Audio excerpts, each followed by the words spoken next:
গত 4ই আগস্ট বৈষম্য বিরোধী ছাত্র আন্দোলনে গুলিবিদ্ধ মাহমুদুর রহমান খান সোহেল গতরাতে চিকিৎসাধীন অবস্থায় রাজধানীর একটি হাসপাতালে মারা গেছেন।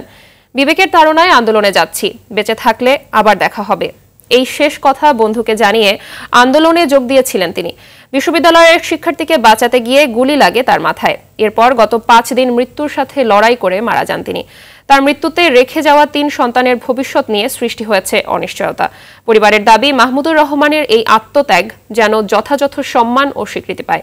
নারায়ণগঞ্জের নিজ গ্রামে জানাজা শেষে মিরপুরে তার মায়ের কবরে সমাহিত করা হবে বলেও পরিবারের সদস্যরা জানিয়েছেন।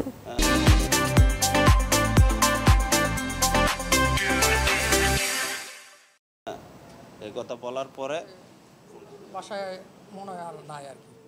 উনি গত 4 তারিখে 11টা 54 সময় উনি নাকি আপনার ওই উত্তরা বিএনএস আপনার সেন্টারের সামনে উনি গুলিবিদ্ধ অবস্থায় ছিলেন। 11টা 54 আমাকে ফোন করে আবার হোয়াটসঅ্যাপে ফোন করার পরে বলতেছে যে বিবেকের তাড়নায় আমি আর বাসায় থাকতে পারলাম না। হ্যাঁ, আমি উত্তরা বিএনএস সেন্টার, ওইটা ঠিক মাঝামাঝি রাস্তায় আছে। দেশবাসীর কাছে একটাই দাবি এবং বর্তমান সরকার এবং যত সমন্বয়কারী এবং সবার কাছে যারা আছেন, আমি দেশবাসী সবার কাছে একটাই আপনাদের কাছে চাওয়া যে আমার মামার এই অকাল মৃত্যুর এবং এই ঘটনার সুষ্ঠু একটা তদন্ত এবং বিচার আমরা দাবি করি।